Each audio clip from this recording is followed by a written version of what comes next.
Hello guys, welcome back to LearnUp. For today's video, here we're going to show you how to fix no price on Shopify product. So if you're interested, let's start tutorial. So you might be wondering why your products here does not have any price on it.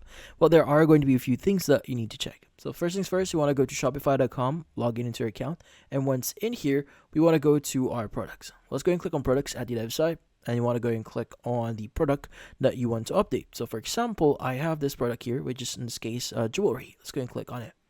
Now from here, you want to scroll down a bit and you want to make sure that you've added the price for it. So in this case, if you haven't added any price on it, in this case, it will not appear, or the price itself will not appear on your Shopify webpage.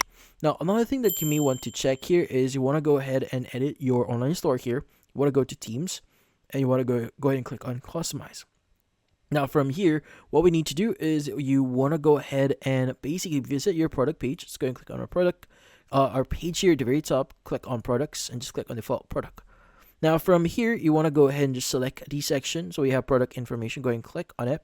Now from here, as you can see, we don't see any price on it. So you want to go ahead and just go ahead, hover over the template section here. Click on the plus button that appears at the very bottom here. So if you click on it, just add the price tag here and just rearrange this just under the title section, and you should now have your price added in here. Just make sure to click on save at the top right to save your changes, and you should be good. And that's about it. Hopefully this video was able to help you. Like and subscribe to LearnUp. Thank you for watching.